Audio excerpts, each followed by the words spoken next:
Good morning and good afternoon, Canada, and happy Earth Weekend. I'm Peter Miasek, and I'd like to welcome you to the public presentation portion of the annual general meeting of Transport Action Ontario.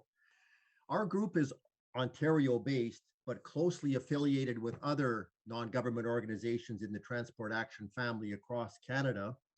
So in view of the star power of our guest speaker this morning or afternoon, we extended our invitation Canada-wide.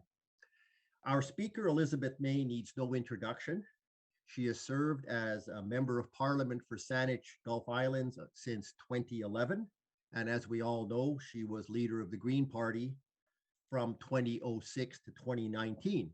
And prior to that, she was executive director of the Sierra Club of Canada for almost 20 years. Elizabeth is on a tight schedule today and has given us 45 minutes. So we've given her some suggested public transportation topics, which we'll let her speak to. And following that, we will pose some questions to her. If you have questions from the audience, please put them in the Q&A box at the bottom. Following Elizabeth's departure at 10:45 Pacific time, I'm going to present a brief summary of Transport Action Ontario's advocacy results for the past year. This is also open to the public, and we urge you all to attend. And we will be taking questions on that portion. So without further ado, then over to Elizabeth, and welcome very much. Thank you, Peter, and thanks to Transportation Action Ontario.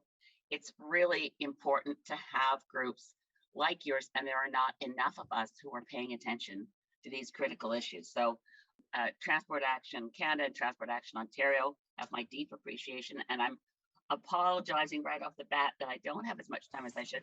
Not my fault. Speaking of transportation, I live under the tyranny of something called BC ferries. And at the moment, I'm within my own constituency of Saanich Gulf Islands, but I'm on Salt Spring Island, and I need to give I have a community meeting on Saturna Island today, and that requires not missing the ferry that leaves here just before noon BC time, just before 3-year time. And so I won't go into the details, but ferries are tricky, even trickier than train schedules. So without further ado, let me just say that I want to acknowledge the territory I'm on. This is the Indigenous territory of the Saanich Nation from time immemorial. And so I acknowledge their generosity and patience with settler culture Canadians. And in the language Senchothan, I say Haishka Siem, which is a greeting to all of you and a thank you. So I want to talk about my private members bill, which is C236, but I also want to put it, which is a via rail bill, very similar to one I've introduced in previous parliaments, in a larger and broader context. We have more information all the time that for many and various reasons, Canada's federal government needs to get involved in making sure Canadians can get around. We have the federal government more than prepared to say, even though public transit within an urban area is not federal jurisdiction, we'll put billions of dollars into it. But as soon as you say, I'm not looking for a bus to get from Kitsilano in downtown Vancouver over to North Van, no, I'm looking for a way to get from Prince George to Kamloops, or I'm looking for a way to get from Thunder Bay to Toronto. I'm looking for a way to get from Campbellton in New Brunswick to Moncton. And I need to be able to do that without risking my life. And that is not over dramatizing the situation. In the case of the inquiry into missing and murdered Indigenous women and girls, which we've had, which was tabled years ago now. I think we're up to 3 years ago.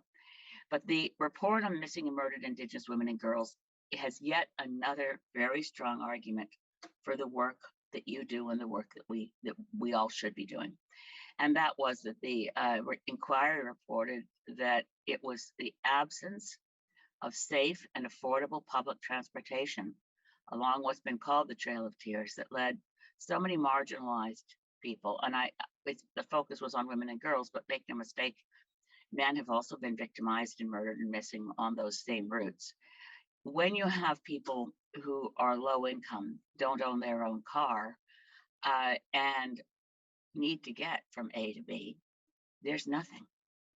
We used to have Greyhound, and we used to have a bus service more bus services in Saskatchewan. That whole Saskatchewan has also lost its bus service. Most of Atlantic Canada has lost its bus service. In the same period of time, Via Rail has contracted its services. So there's so many arguments. And when I say safe, that you should be able to travel safely, certainly in British Columbia, we know, and from the inquiry on missing and murdered Indigenous women and girls, this applies more on a national level. Marginalized people are the ones who hitchhike. But make no mistake, an icy road in the Maritimes, and I'm originally from Cape Breton, if you have to travel, and increasingly, for instance, in New Brunswick, the hospitals specialize. So you don't necessarily go locally. If you've got cancer, your chemotherapy can well be in a different community. Okay, so maybe you own your own car, but you take your life in your hands to drive winter roads, and you never really have the opportunity to say, I can't come that day, there's a storm coming. Now, when I speak of the old days, it wasn't that long ago. I mean, I'd like to say I'm only 67, but anyway, it wasn't that long ago that in the Maritimes, there was 5 days out of 6 that you could get the train. You could get the train. When I went to law school, I'd get on a train at a station that was no longer staffed, flag a train at the Orangeville station for what was almost 7 days a week. I think it was 6 days a week. Travel between Sydney, Cape Breton, and Halifax. That train stopped running after I finished law school. I mean, that's how I got to law school in the early 80s. I think it stopped running in the Mulroney years. I think around 1989, you stopped being able to get a train anywhere. And then they said, well, that's okay, because for people who have money, you're going to fly. Sydney's going to have daily flights and they're not that expensive. Well, then people shifted to the Irving bus line, which ran daily. But then Irving canceled the buses in the Maritimes. So to get to where we are today in Canada, we're a modern, wealthy, industrialized country that has ground transportation systems between major population centers that are inferior to anything in the developing world. You've ever gone on a vacation in Mexico and you wander down to the end of a road, and when does the bus come? Well, the bus is coming. At some point, the bus will come and take you to the next village. If you're in Italy, in a remote village, the bus will come. Here we are in Canada. We've lost our buses almost everywhere. And Via Rail service is appalling. So now I'm going to focus on what's going on with Via Rail and then open it up for questions and conversation. But Via Rail service used to be, well, I mean, it used to be really excellent. If you go back, really back, even, to, my goodness, before I was starting law school in the 1980s, I mean, we used to have daily train service from Halifax to Wolfville. Daily service from, you get certainly Halifax to Truro to Moncton. All those services were frequent, convenient, and they made money for Via Rail.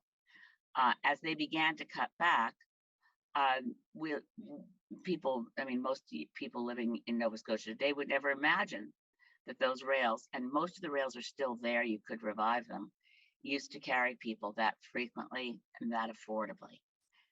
But what's happened to Via Rail over the years, and I think it's a question of who gets appointed to the board, there's no question in my mind that they are starving, deliberately starving, the services that run Toronto to Vancouver and Montreal to Halifax, the ocean.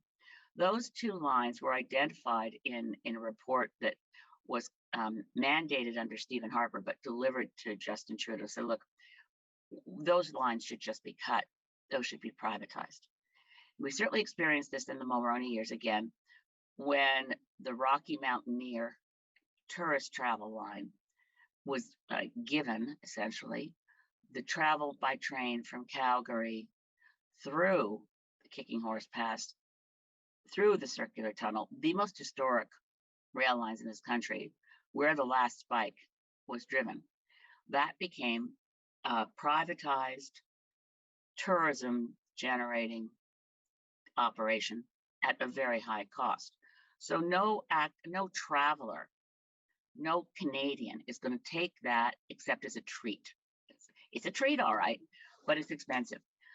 I travel on trains enough to know that when you walk through the whole length of a Via Rail car that's traveling from Vancouver to Toronto, when you go through the economy cars, that's where you find people of lower income and whole families, where this is how they're getting from, for instance, Kamloops to Edmonton or Edmonton to Saskatoon.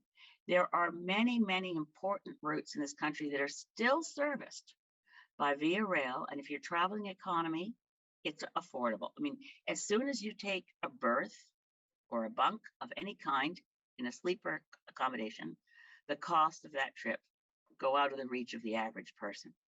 But if you're a single mom and you're traveling and Via Rail still gives the discounts, the youngest children travel free, the older children travel half price. There's no such a thing on airlines. Most Canadian MPs don't know this. I suspect most people in Via Rail management don't know it. Then you have the overburden of what happened when the Greyhound stopped running.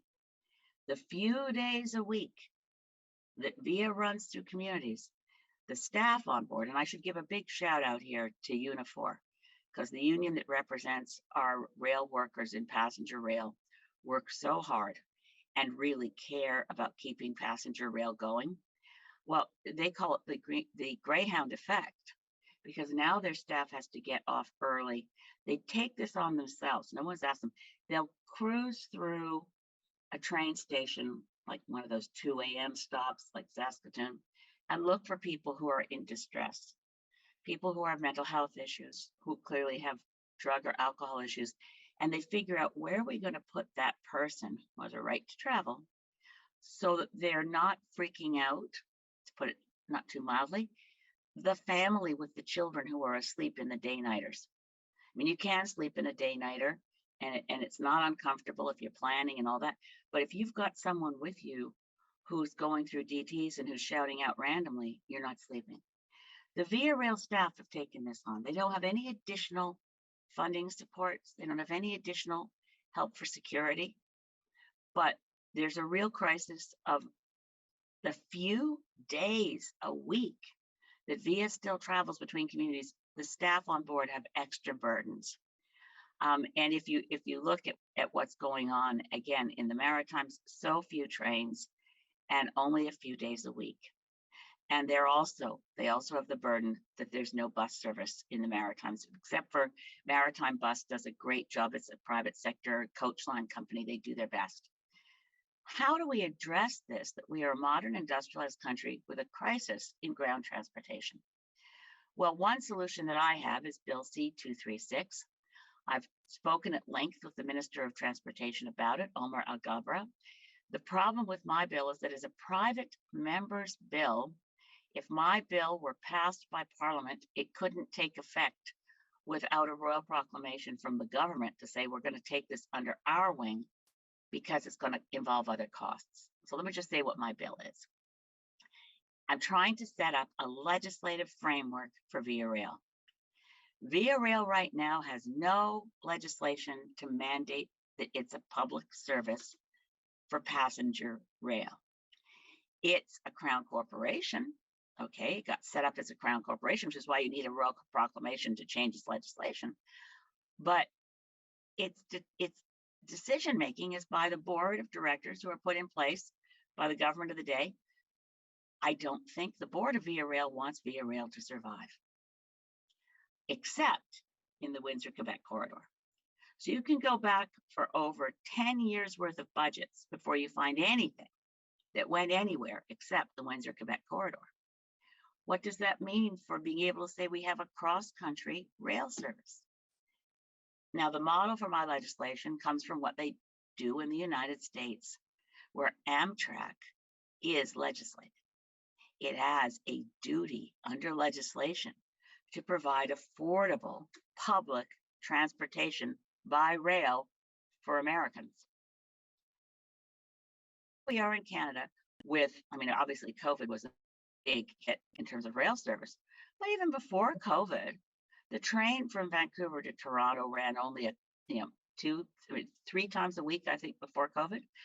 And it's unaffordable to most people because if you don't want to sit up at night, the cost is through the roof. But it's running that one line that runs from Toronto to Vancouver goes through a lot of smaller communities for sure and is providing decent passenger rail. Now, speaking of COVID and the extra responsibilities that service managers had to take on, the service, every single train as the train pulled in, passengers are waiting to board, but Via Rail in its board wisdom decided to get rid of the staff inside the train stations, which most of you will probably know because you're train people. You understand what I'm talking about. The staff on board had to get off the train, and these stops are supposed to last 3 minutes, right?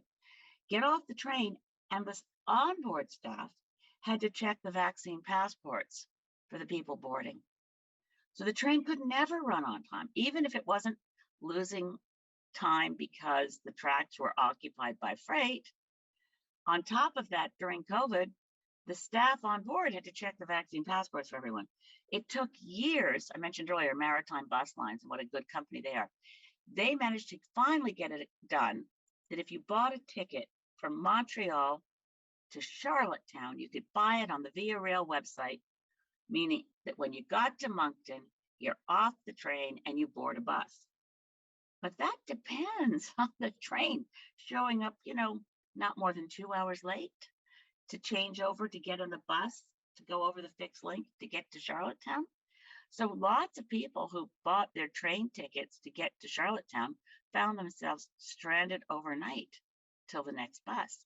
And there's no way the trains could run on time with the decisions made in headquarters in Montreal that the onboard staff had to get off and check the passports for everybody getting on for their vaccine passports. That's just one small part of the problem. The mindset of the board of Via Rail is to turn our national rail passenger system outside of the Windsor-Quebec corridor. They see it, I'm absolutely certain, as a land cruise for foreign tourists. You board, it's beautiful, you get amazing meals, you have a panoramic view, you're not really fussed how long it takes to get from A to B, and you're going to pay a lot. Now, that's just not good enough. Yes, we're a big country, but China's pretty big too. China has Bombardier high-speed rail. We don't. It's a Canadian company. Where can they sell long-distance high-speed rail? Not in Canada. Our tracks are ancient. Our cars, I really love the stainless steel on it, but our engines are polluters. There's no commitment whatsoever that I can see from Via Rail to provide safe, affordable, low-carbon transit across Canada. Now, to give Minister Algoma some credit here, when he took over as Minister of Transportation, I felt I had a more open ear and a minister interested in ground transportation. And just before last summer's election, Minister Algoma wrote to all of his provincial counterparts to say, what can we do about ground transportation across Canada between major urban centers? Because right now it's a disaster. It's the worst. It's worse than it's ever been because of the combined impacts, which I've now mentioned repeatedly: loss of bus service and vastly reduced Via Rail service. So if we're serious about a low carbon future, if we're serious about the safety of Indigenous women and girls who have to travel, if we're paying any attention to the demographics of Canada, which is a burgeoning older population, and as I mentioned, I'm 67, I don't like driving at night at all because the headlights coming towards me make me feel unsafe driving. I would 10 times rather, in any circumstance, get on a train or a bus than have to drive myself anywhere. And many Canadians feel the same way. But if you look in the federal budget, there's money for Via, but only in the Windsor-Quebec corridor. And then I want to close with one last warning, is that even in the Windsor-Quebec, and now they're talking Toronto Quebec corridor, so it's shrinking a bit. We're really worried about high frequency train service in that Toronto to Quebec corridor. So they've opened the door to privatization by saying we're going to invite private sector corporations to bid on how we manage and run our train service. This is a scandal. I'm working hard with Unifor and others. We used to have a very strong multi-party parliamentary caucus for Via Rail. I'm trying to restart it because I've got a few MPs at this point wanting to restart it. We can work together from here. I want to stress that. If you find a member of parliament, Conservative, Liberal, New Democrat, Bloc, whatever, let them know we're trying to restart this. Brian Massey from Windsor is great. He's signed on. Anthony Housefather, Liberal from Montreal. So I've got one Liberal and one New Democrat at this point who say I can make time because every MP, I promise you, is overly busy.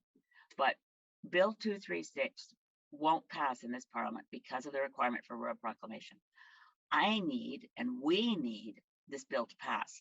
So I'm looking at the long game, building up support across party lines, ideally, not my bill, but a Liberal government bill or a future Conservative government bill needs to make sure that Via Rail is managed in the interests of our national economy, our national passenger transportation needs, and our climate needs, and the safety of people who are so marginalized that hitchhiking is their only option.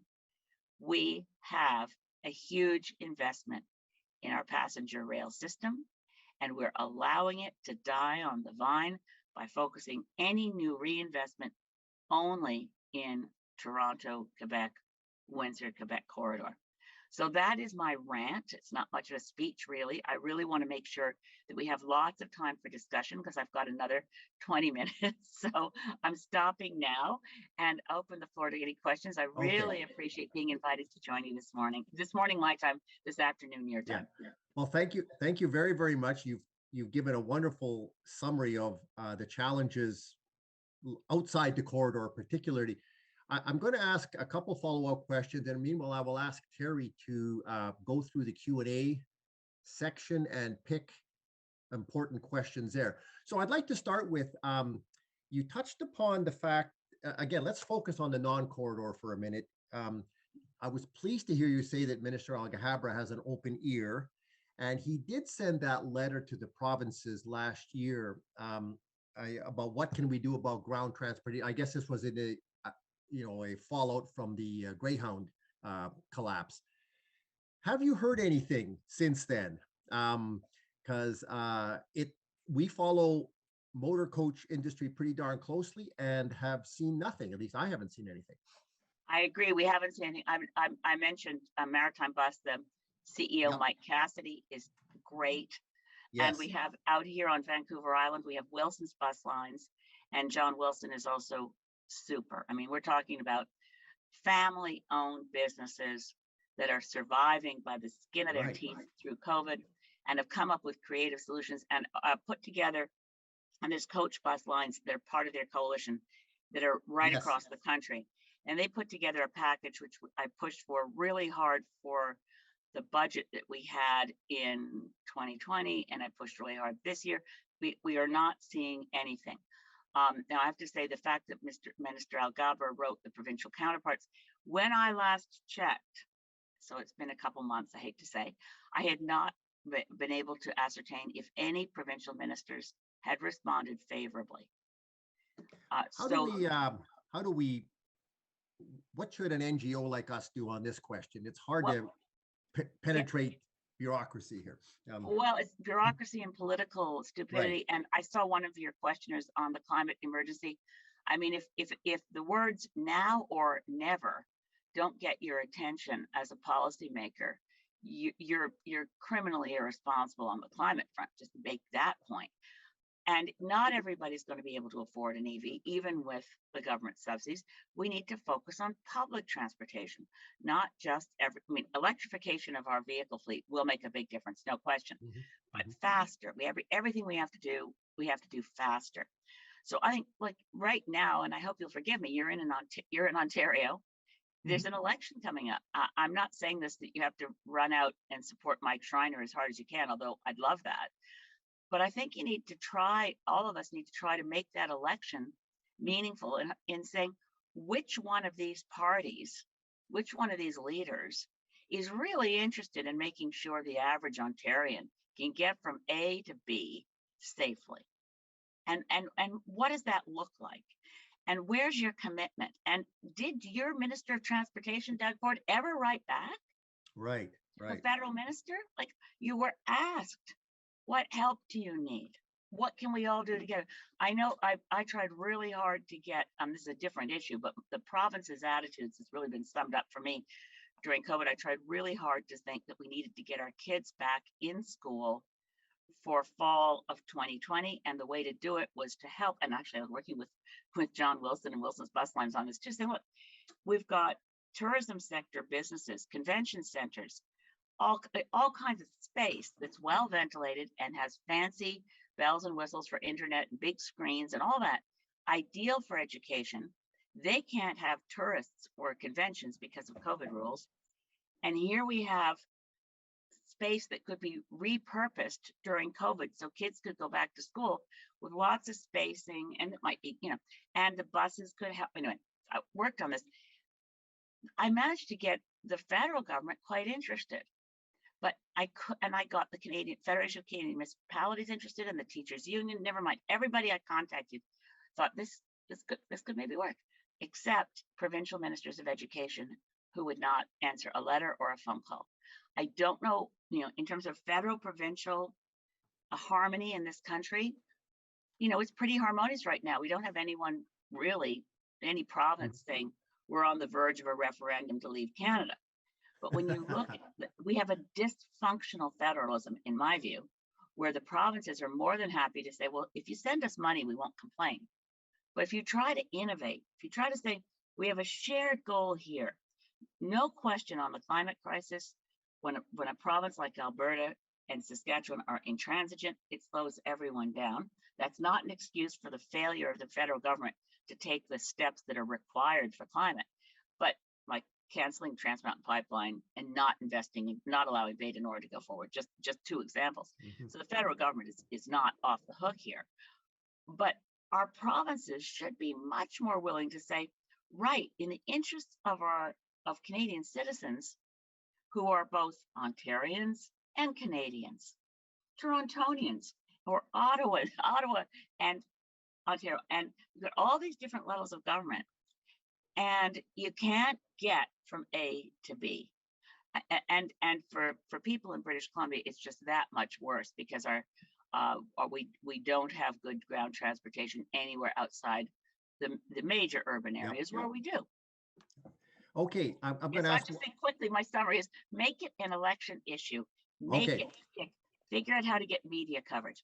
Maybe even hold a press conference on board a GO train or a press conference. Get the media interested in the arguments that you're making, that your vote is going to depend on who's serious about making sure that Via Rail functions in an integrated national passenger rail system.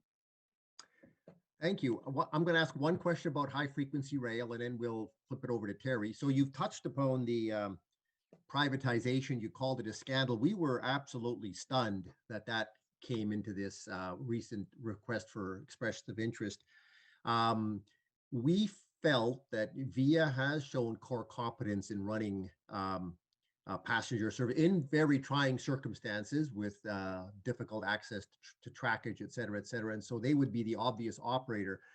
But were you as surprised as us on the privatization piece? And do you have any further comments on the privatization piece? Well, we were shocked. We've raised it. My colleague, Mike Morris, who's the member of Parliament for Kitchener Centre from the only other Green in Parliament right now.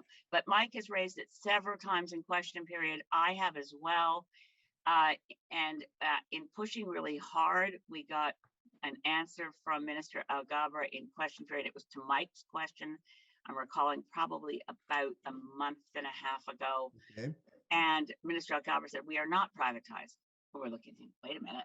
And then you read the budget and it says we're looking for expressions of interest from the private sector. So they're playing, I think they're playing some very, the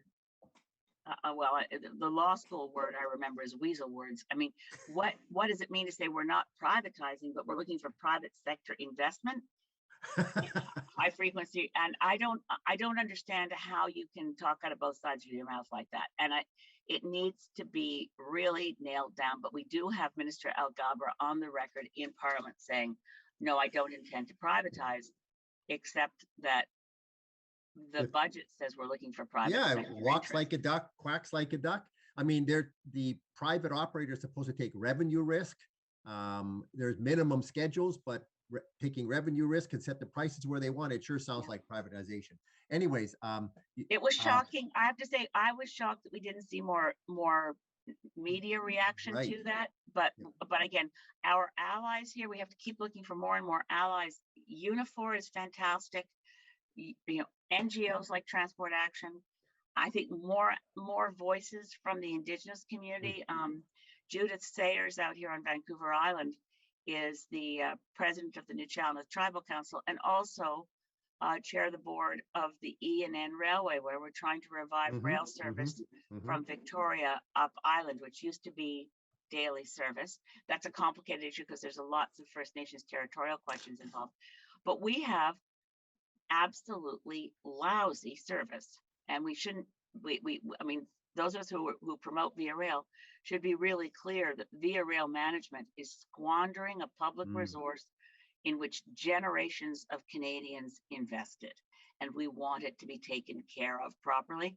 And that, I think, more help and pressure on the federal government to bring in their own legislation that does what my bill would do. Just to summarize it quickly. Absolutely. Okay, Terry, I'm hoping you've had a chance to look at. It looks like we have 13 queues. We have a number of questions. Yep. So what I'm going to do is launch off with a selection of these. And apologies to anybody whose question we don't get to because Elizabeth has a ferry to catch. We were just talking right now about Eskimo Courtenay rail service. And that is one of the questions is, what do you have to say about that? I just wanted to let you know, we actually reached out to Via Rail because in the latest 5-year plan, it says, we might consider restoring the service if the track is ever good enough. And we reached out to Via Rail and we said, please define good enough. Because if you can define good enough, I'm going to go find somebody with a spike hammer. And we'll see if we can get there. And the response was that because of all the back and forth with Transport Canada on high frequency rail and on long distance fleet and all the other pressing questions that Via's management team is having to deal with, they don't really have the capacity to answer this question right now. So the question I think is, what can be done? Should we consider the federal government serious? Is the BC government serious? We know the court's not going to give us very much more time before they do say, right, this corridor now reverts to the First Nations, and there will never be a corridor again. There won't be a bike trail, there won't be anything. So what do we do? Well, I mean, the ball is in the federal government's court because of the court decision with Nanaimo First Nation. And as I said, this can be sorted out.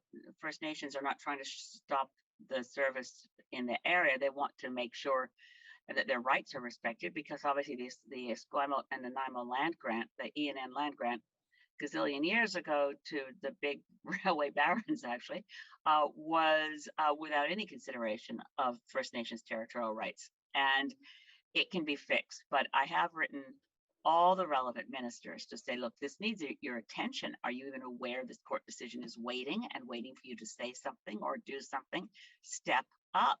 So my only responses have been from the ministers I wrote is that we've decided this is really in Indigenous Crown Affairs relationship question. This is really for Minister Mark Miller.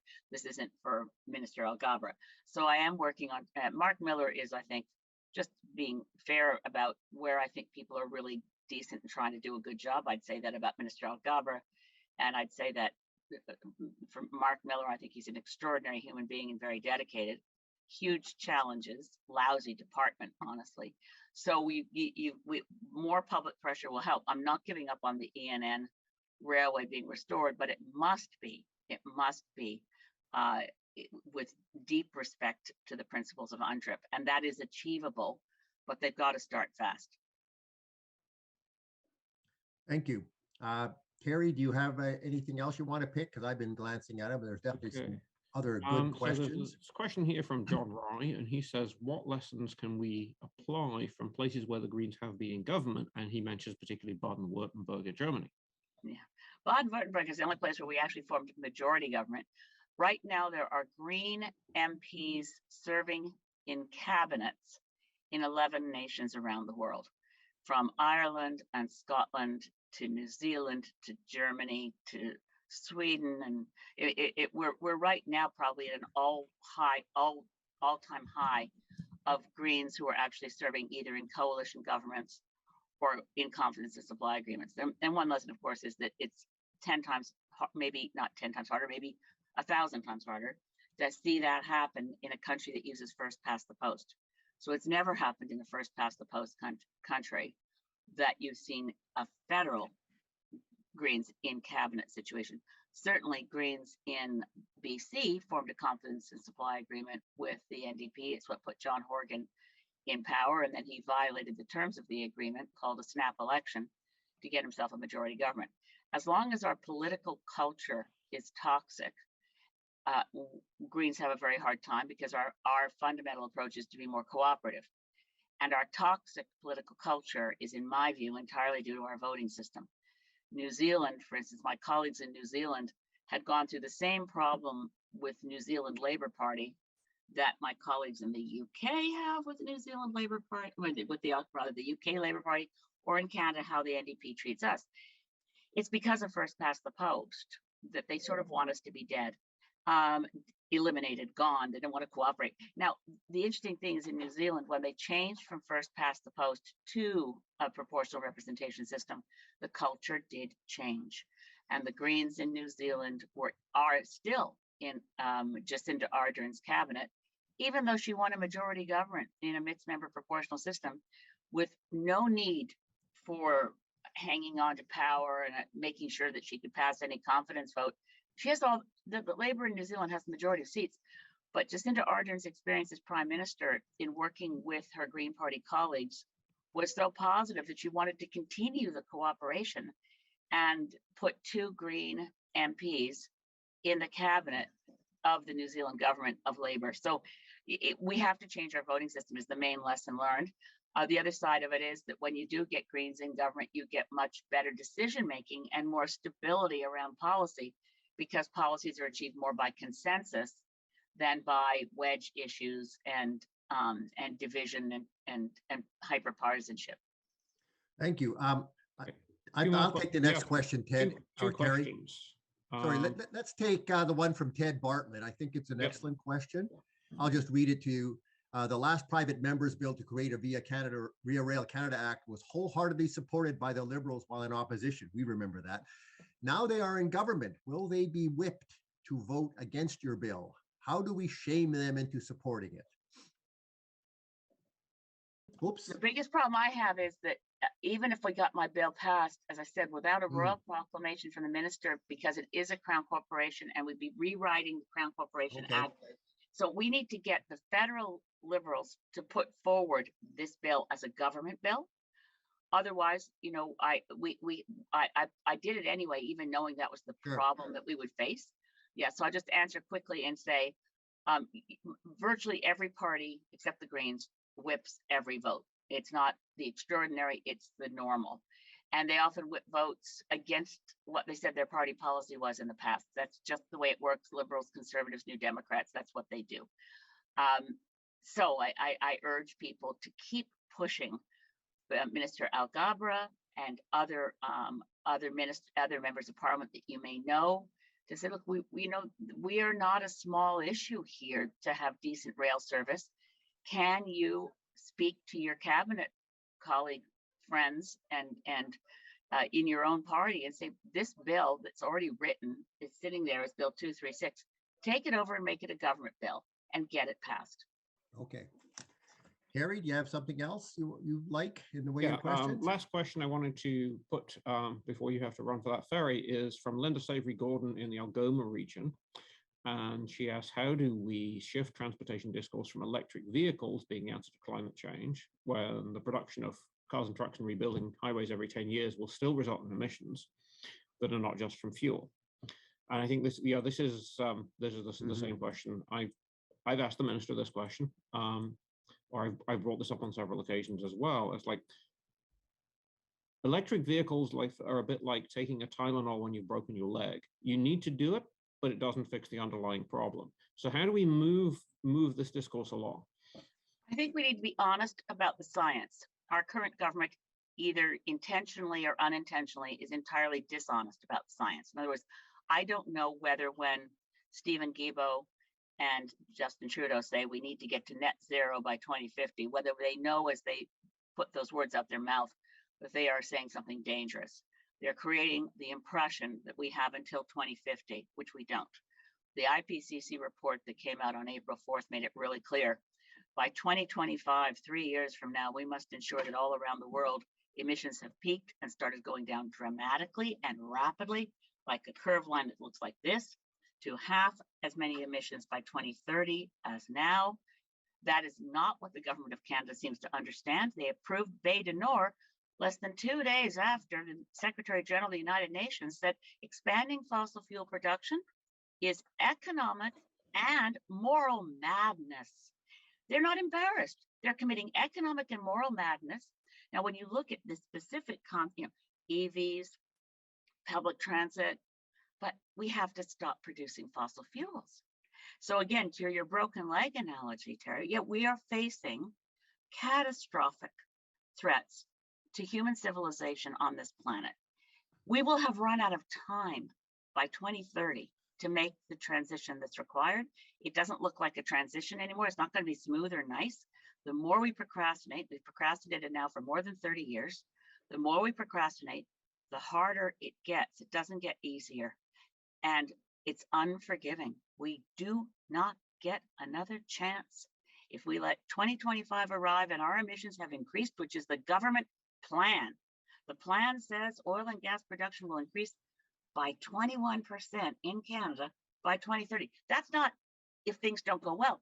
That's the plan. This is, again, economic and moral madness. And people who understand it need to be much clearer with our government that we're not forgiving them for this. You can't scare us with Pierre Poilievre forever. This is about doing the right thing while there is still time to preserve a livable world for our kids. And if we're going to do that, we throw every policy instrument we can at it, which includes the core of public transportation should be low carbon, affordable, and include a decent, modernized national rail system. Thank you, Elizabeth. I think by my watch, you've got about a minute until we will release you.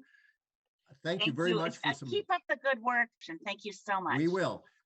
So thank you very, very much. We've recorded your session and we'll go through it later. We've also received many good comments in the Q&A session long. So on behalf of the entire Transport Action Canada family, I would like to thank Elizabeth for her stimulating talk and wish her a safe rest of the Earth Day weekend. Thank you very much. For the balance of the 15 or 20 minutes that we've got for our public presentation portion, I'd like to wrap this up with a brief summary of advocacy that Transport Action Ontario has done in 2021 and the first part of 2022. Terry, you're going to do the slides. I'm going to move quick. So next slide, please. I'm going to give a quick preamble, then go geographically across the province, ending up with federal interfaces, including via rail. So continuing, please, next slide.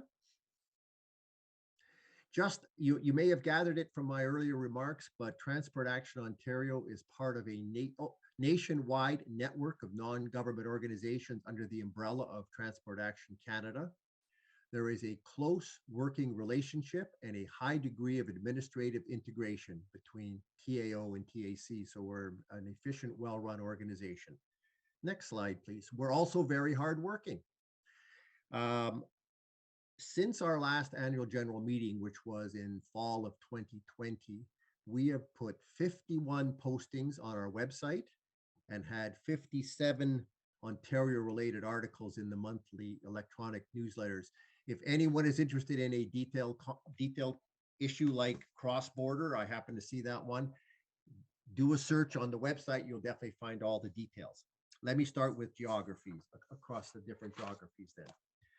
Within the bundle of Northern and Eastern Ontario Rail, our advocacy is led actually by two other NGOs, the Northeastern Ontario Rail Network and the Coalition for Algoma Passenger Trains, with strong partnership with us.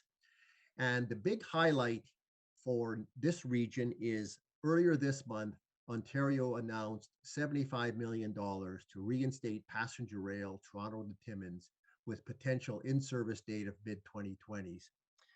We've been advocating for this since 2012, and it's finally happened. At the same time, they released an updated business case, so we get a sense for what the service will look like. It'll be during the summer period, 7 trains a week, 1 each day.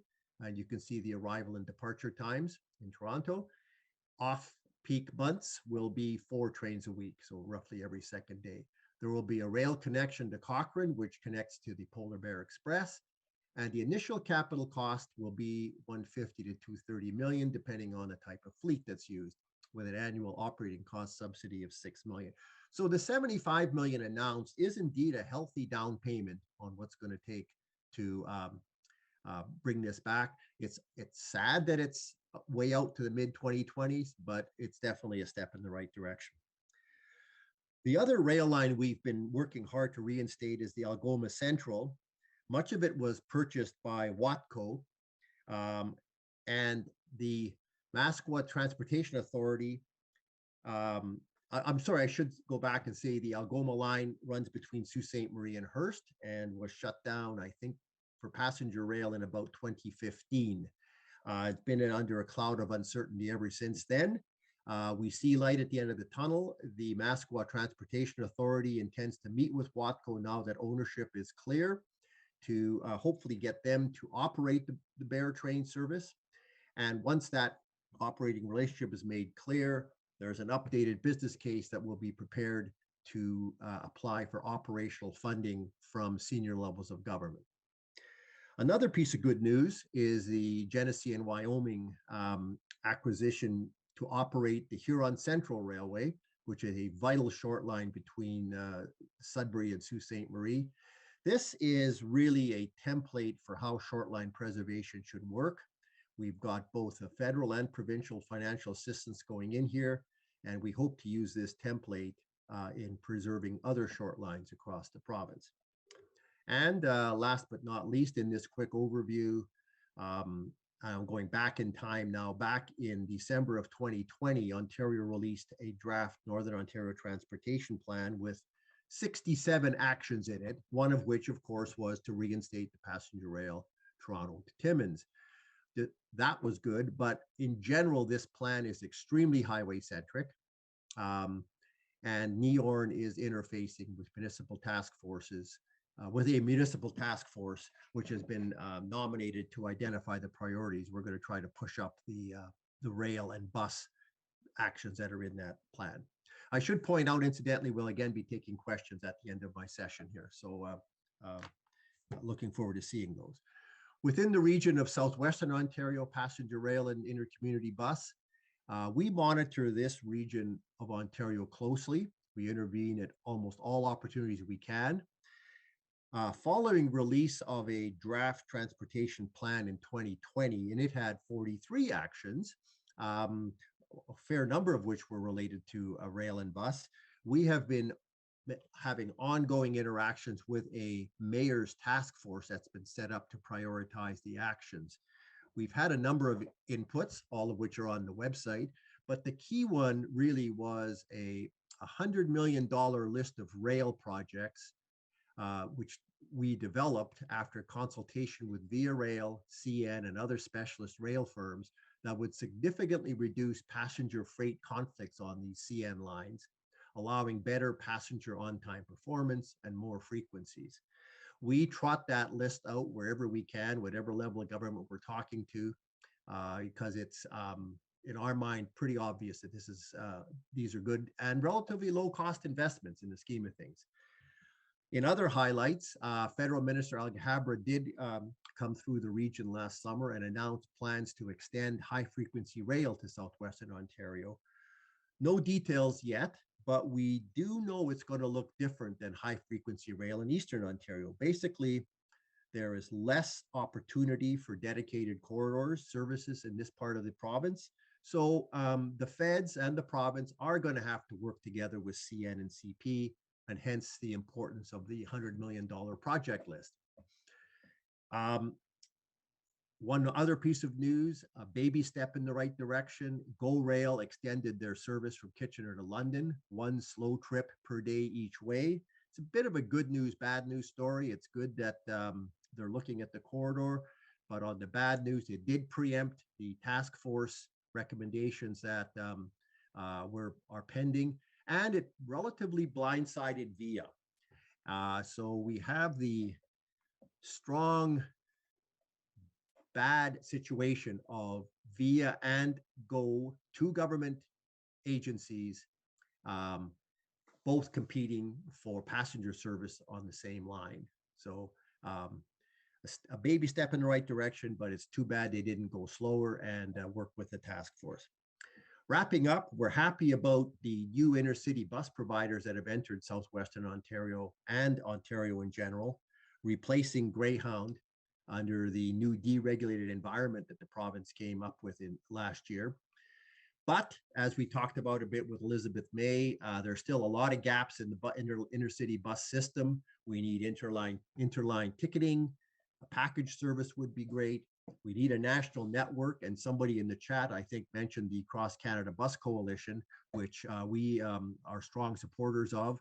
And we need that federal leadership that it's nice for Minister Algoma to write a letter to his provincial counterparts, but we've seen nothing since then that has happened here. As Elizabeth May pointed out, nothing in the budgets on a cross-Canada bus network. So again, baby steps in the right direction with new intercity providers, but lots of work still needed. Moving on then, Terry. Oh, thank you.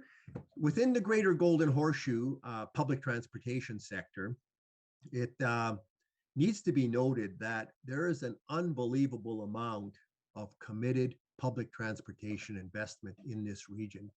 $78 billion of committed money, capital, not counting operating and maintenance, capital money for GO expansion, various LRT, BRT projects, and for subway projects. There are dozens of mostly good projects. So it's a good news situation in the big picture. We only intervene when there are problems or concerns. And in the last year, we've intervened really in 4 areas. The first of these is the Yonge Subway North extension. Metrolinx Metrolinx surprised many stakeholders by suggesting a route for this extension, which runs from North Toronto to Richmond Hill, by suggesting an alternate route that would run under 70 residential homes. This caused a tremendous amount of uproar, and Transport Action Ontario suggested an alternate route option that would meet Metrolinx's main requirements, but not impact the residents. We were very pleased that Metrolinx took this option very seriously. They spent, in my belief, hundreds of engineering hours studying this option, met with us several times, talked about it at public meetings, but unfortunately, ultimately rejected it due to higher cost and construction risk. So the existing alignment more or less remains intact. They've been able to cut the 70 homes down to about 30 at this point, but there's still a lot of outrage and concern in the neighborhood. Anyways, I view it as a credibility gainer for us because they didn't just slough us off like many large bureaucracies are prone to do when encountering small citizen groups. We've also gotten involved in last-ditch appeals relative to the Scarborough Subway and the Eglinton West LRT extensions. In each case, we feel surface options would have been more cost-effective than tunneled. In this case, we were completely ignored. There was just too much momentum behind these items, although we'd been pushing for years to have them re-looked at from a surface option. We were completely ignored. The tunnel boring machines are in the ground and grinding away even as we speak.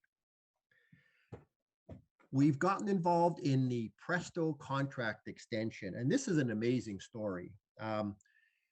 We've written the Auditor General, and we've written the Auditor General many letters in the past, and in general, they're very responsive to looking at things we flagged to them. So we wrote them requesting a review of a recent untendered contract extension to Accenture. Believe it or not, it's been 16 years since a tender has happened for a fare card system. Accenture has been operating on the same contract, extended many times for 16 years, and Metrolinx just awarded them another 3-year extension, which will take it through to 2025. We think that's extremely unhealthy, and we wrote the Auditor General requesting a review. And last but not least, we continue to advocate for fare and service integration, especially now that the GO expansion project has been procured. We need fare integration between GO and TTC. We have advocated for faster action for 10 years. Finally, there's been movement led by the provincial government. They've finally brought all the agencies to the table, and there's progress being made. Lots of work still needed. Next slide, please, Terry. Thank you. Wrapping up with the Greater Golden Horseshoe, the transportation plan for this portion of the province was released in 2022, last month, with 110 actions. It is very transit-centric, as you can see the funding split there, which is good. And we are generally supportive of this plan, just as we were supportive of the draft plan that came out a year ago. There are a number of concern areas that I'll just highlight. The first one is Highway 413 and the assumption that it will relieve gridlock. I have a whole slide on Highway 413, next one after this, so we'll get to that. Absence of protection for 2 short line railways. I'll talk about those just below this bullet. No discussion on coordination of intercommunity bus, the same stuff we talked about earlier for Southwestern Ontario and with Elizabeth. Interline ticketing, coordination of schedules, stuff like that. And really sad, but maybe not surprising in view of the ideology of this government, no discussion on road pricing or parking fees. All the experts agree that the best way to mitigate traffic congestion is not by building more highways, but by implementing road or parking pricing. Complete silence in the transportation plan on that. Let me wrap up by talking about the Orangeville-Brampton Railway. This is a short line that was shut down last December, despite a lot of advocacy on our part, read the website, and other groups. We are now continuing to advocate that at least the corridor be preserved, because we see it as a very attractive future transit link, and we don't want to lose the corridor to new owners selling off pieces of it. Our research on this short line and another threatened short line, Barrie Collingwood, has triggered a briefing paper on short line preservation that we have submitted to the political parties ahead of the election and is on our website. Moving on then, Terry. Next slide, please.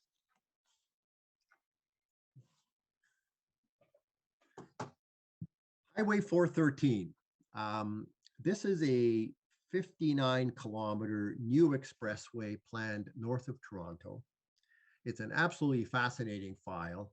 It's become a major wedge issue in the upcoming provincial election. The PCs see it clearly as their flagship project for transportation in the entire province. They speak about it at every opportunity. The other three political parties have all come out strongly against this item. So it's definitely an issue. Transport Action Ontario is a core member of the Stop the 413 Local Alliance and has authored 3 foundational reports that have gotten a lot of pickup on this topic. The first one was in 2020 and basically talked about transit as a better option for moving people. The second one was in 2021, where we compared the cost providing a truck toll subsidy on the 407 versus constructing and maintaining a brand new highway. And then earlier this year, we issued another report bemoaning the lost opportunity that the province had from negotiating a truck toll discount when the operators of the 407 were asking for a $1 billion penalty relief for the 407. So all 3 of these foundational reports have had a lot of traction and have been used by, have been picked up by the media, have been picked up by other groups, etc. The Stop the 413 group is a very hardworking group also. There are lawn signs, videos, rallies. I was at a rally yesterday and there are 2 more today on Earth Saturday. Municipal resolutions have been pushed for across the region, and there's an active social media campaign. And we've also managed to get national non-government organizations involved, Environmental Defense and the David Suzuki Foundation. The one piece of very good news is that the federal government, because of all of the noise being made by all of these NGOs, the federal government has ordered an impact assessment on this project, despite the fact that it is too small, too short to actually be triggered under their impact assessment legislation. But the noise by all of the state people mentioned above have triggered the federal government to order an impact assessment, which we're hopeful about.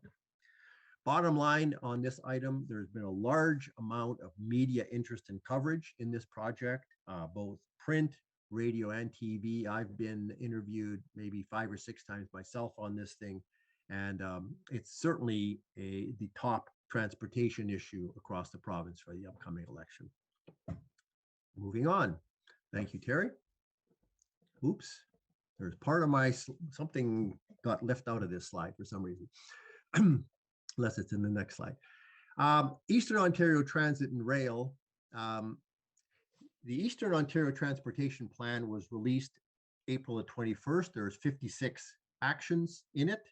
It's under review. Again, the flagship project appears to be a widening of Highway 417 through the heart of Ottawa.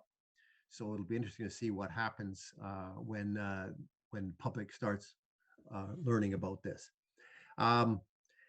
We have advocated for return of the Via commuter rail service, Kingston to Ottawa, and we've advocated for the restoration of regional commuter bus services around Ottawa. David Jeans has, let me back up. Transport Action Canada, this is a really piece of good news. Transport Action Canada has been granted full standing at the Ottawa LRT public inquiry commencing last month. Specifically, David Jeans will represent us, and this entitles us through David to submit briefs, ask questions, sit around the panel table, and try to get to the bottom of this terrible fiasco called the Ottawa LRT, with derailments, crashes, and serious financial overruns. Moving on, please. Okay, you've changed my slide a bit, Terry, which is okay. Another thing relevant to Eastern Ontario and of course beyond is the high frequency rail, and Transport Canada released an RFEOI, request for expression of interest, last month. Numerous surprises to us. Oh, and again, for those of you not this covers Toronto, Montreal, Ottawa, Quebec City. And this is after years of study. They've been studying this since 2015. There were numerous surprises in this document. The project scope includes all local services in the Windsor-Quebec corridor, so including trips to Sarnia, including trips to Windsor, trips to London. The invitation or the RFEOI includes an invitation to propose faster trains than originally envisioned. We've always been a believer that speeds around 200 kilometers an hour are about the sweet spot where you can get most of the benefit for less rail infrastructure investment. This appears to open a door to faster trains, which sound good to the uneducated, but come with a lot of cost. We were disappointed to see that in this RFEOI, it is contemplated there will be several more years of further procurement phases before anything is announced in about 3 years, if memory serves. And the biggest surprise of all, and we did touch upon this with Elizabeth May, is that all VIA services in the corridor are included in a public-private partnership contract of up to 50 years. It sure smells like privatization, despite the so-called weasel words of the minister. We've had several meetings with the AGM and Transport Canada to discuss, and we think we understand what is in the RFEOI and where they're coming from, but we don't agree. Terry has met with the Minister Algoma, and we have surveyed our members, issued a briefing note, and are working on additional feedback to the High Frequency Rail Project team. The briefing note is on the TAC website and is a well-written piece of work. It's a good example of where the TAC and TAO work together to get the best bang for our buck. Wrapping up, federal interfaces, including Via Rail. We have submitted many letters over the past 14 months to the federal ministers, Transportation, Environment, Infrastructure, and we're recognized as a valued stakeholder. We're getting very cordial replies from these ministries in general, more than just boilerplate. Some of the topics we've talked about is rail tourism potential, federal tax incentives, cross-border opportunities, including the Toronto-Chicago thing that Amtrak is keen on. And to answer a question that came up in the chat, there seems to be zero interest or engagement on this side of the border on this one at this time. And we've also submitted letters on strengthening VIA's capabilities because it's clear they have very limited bandwidth. We also meet regularly with Via Rail, together with Transport Action Canada, and it's given us very good insights and a good positive relationship at this point between the organizations. To no one's surprise, train service agreements with rail owners, particularly CN, remains a challenge. And we certainly agree with VIA that we need federal intervention to level the playing field in negotiations for train service access. We were pleased in budget 2021 that VIA was given $491 million for no regrets corridor improvements. We were pleased in 2022 an additional $42 million for station and maintenance center upgrades. And of course, we're very pleased that the new fleet seems to be coming into revenue service this fall, seems to be arriving on time. This has the potential to be a game changer in VIA's business. Next slide. That is a quick summary of our advocacy over the past year and a half. It's been a fun ride, and we're looking forward to the upcoming year. So, Terry, while I take a sip of coffee, are there any questions that you'd like to pull from the Q&A?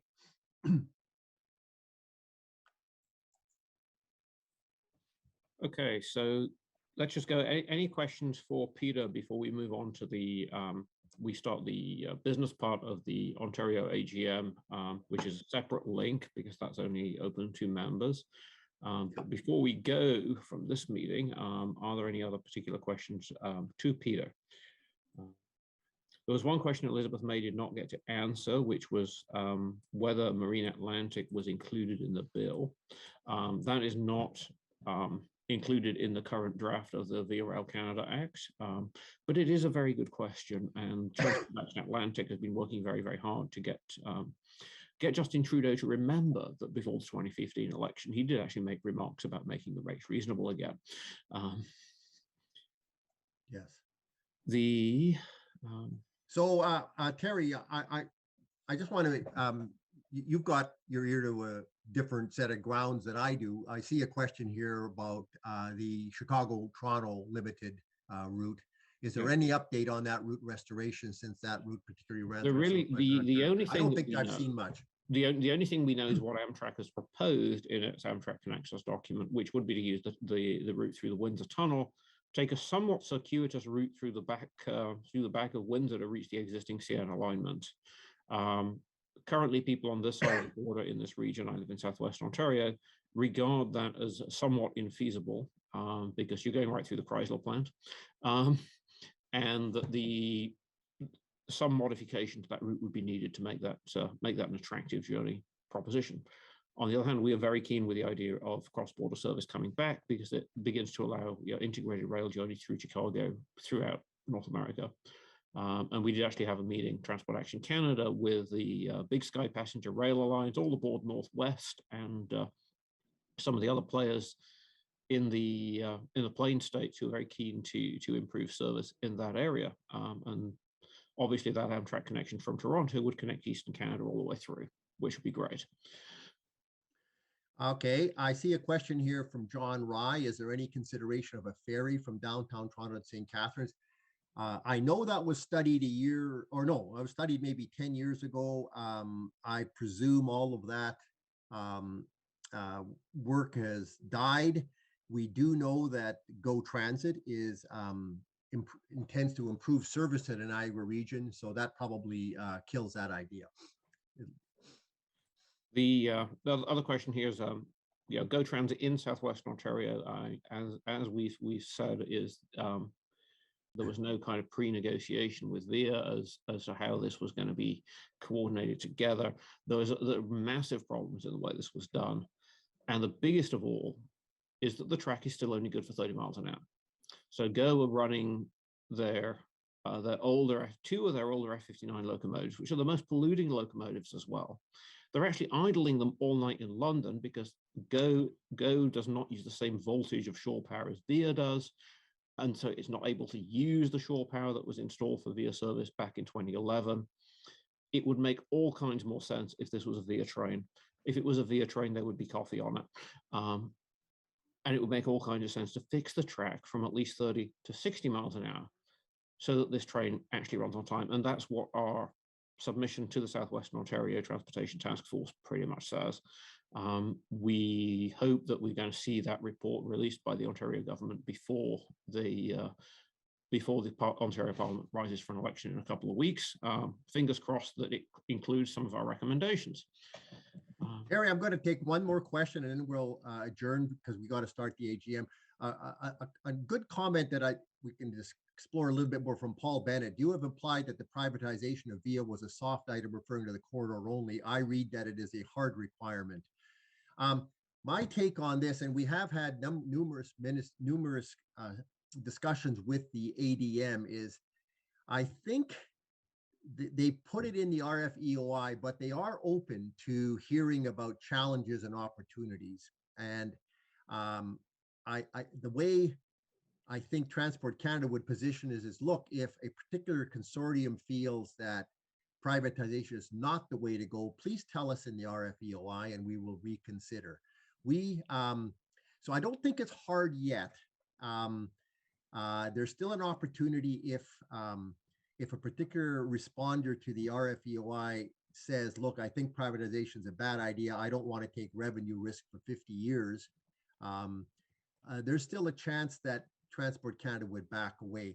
We have recommended, if you read the briefing note on the Transport Action Canada website, we have recommended that respondents do reply saying, look, we're very uncomfortable doing the operations piece. We're happy to do a design, build, finance, maintain, which is a more conventional P3 approach this time. So that's my take on it. Anyways, I think with that, we will declare this public session of our annual general meeting over. We'll take a 5-minute break, and then those of you who are members should have received the members only invite to do the business portion of the annual general meeting. So thank you very much. One last question that popped in is, are we aware of the Link the Watershed initiative? Yes, we are, and we wholeheartedly support it. Sorry, I didn't see that, but I'll take your word for it. That just popped in right at the last minute there. Okay. So I will be closing this meeting very shortly, and we will then immediately open the meeting room for the business portion of the AGM. Okay. So thank you. And again, for those of you who have liked what you've heard and aren't members and would like to join, go to the website, and there are ways to join. Thank you for your attention, and we'll see a members only meeting in 5 minutes. Thank you.